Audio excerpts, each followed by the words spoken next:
पाकिस्तान ने यह क्लेम किया कि उसने अपने JF-17 से हमारे S-400 व ब्रह्मोस मिसाइल बेस को नुकसान पहुंचाया।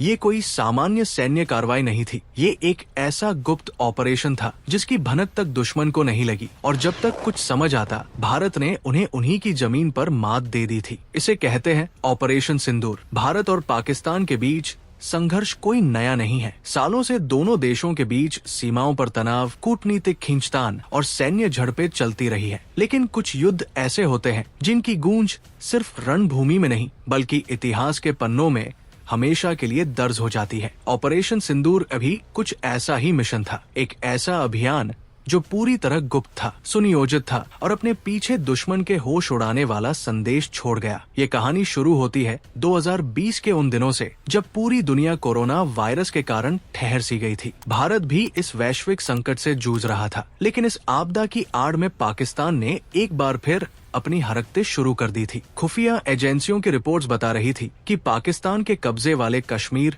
POK में आतंकी गतिविधियां एक बार फिर तेज हो रही है। वहां के शिविरों में भारी मात्रा में आतंकवादियों की ट्रेनिंग हो रही थी और इनका मकसद था कश्मीर घाटी को एक बार फिर आग में झोंक देना। भारत सरकार और रक्षा तंत्र के लिए ये एक गंभीर चेतावनी थी। प्रधानमंत्री कार्यालय, राष्ट्रीय सुरक्षा सलाहकार NSA, रॉ, IB और सेना के शीर्ष अधिकारियों की बैठकें होने लगी। सभी के सामने एक ही सवाल था, क्या पाकिस्तान को फिर से उसकी ही भाषा में जवाब देना चाहिए? और इसी सवाल का जवाब बना ऑपरेशन सिंदूर। अब आप सोच रहे होंगे, इस ऑपरेशन का नाम सिंदूर क्यों रखा गया? दरअसल सिंदूर भारतीय संस्कृति में शक्ति और आस्था का प्रतीक है। जब कोई सैनिक मातृभूमि की रक्षा के लिए लड़ता है तो वो भी उसी सिंदूर की रक्षा करता है, जो हर भारतीय महिला के आत्मसम्मान से जुड़ा होता है। यही कारण है कि इस मिशन को ऑपरेशन सिंदूर नाम दिया गया। एक मिशन जो भारत के सम्मान की रक्षा के लिए था। इस ऑपरेशन की रूपरेखा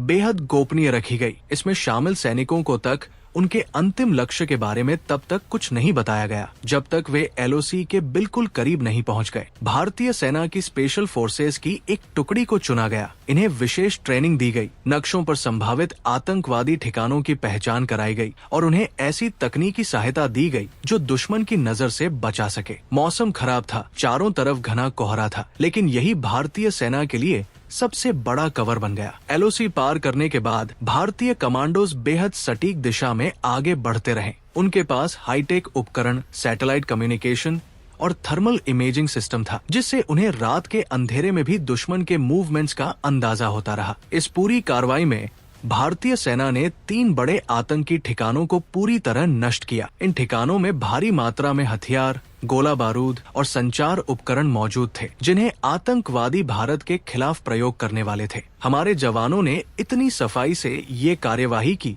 कि वहां मौजूद किसी आतंकी को पलटवार करने का मौका तक नहीं मिला। इस ऑपरेशन के बाद पाकिस्तान की सेना और इसी पूरी तरह से हिल गई। उन्हें समझ ही नहीं आया कि ये हमला हुआ कैसे, कब हुआ और किसने किया। उन्होंने पहले तो मीडिया में कुछ भी स्वीकारने से इनकार किया, लेकिन बाद में जब स्थानीय लोगों ने सोशल मीडिया पर जली हुई चौकियों और मरे हुए आतंकवादियों की तस्वीरें साझा की, तो पाकिस्तान का झूठ पूरी दुनिया के सामने बेनकाब हो गया। इस मिशन की सबसे बड़ी सफलता ये थी कि इसमें भारत ने पूरी तरह कूटनीतिक चतुराई दिखाई। सरकार ने आधिकारिक तौर पर कोई बयान नहीं दिया, न ही मीडिया में कोई पुष्टि की गई। इससे अंतर्राष्ट्रीय मंच पर भारत की छवि पर कोई नकारात्मक असर नहीं पड़ा, बल्कि ये संदेश गया कि भारत अब सिर्फ बचाव नहीं करता, जब जरूरत पड़े तो वो खुद दुश्मन की सीमा में घुसकर कार्रवाई कर सकता है। इस पूरी कार्रवाई में हमारे कमांडोज ने सिर्फ अपनी ताकत नहीं दिखाई, बल्कि ये भी दिखाया कि भारतीय सेना किसी भी चुनौती से निपटने में सक्षम है, चाहे वो दुर्गम पहाड़ी क्षेत्र हो, खराब मौसम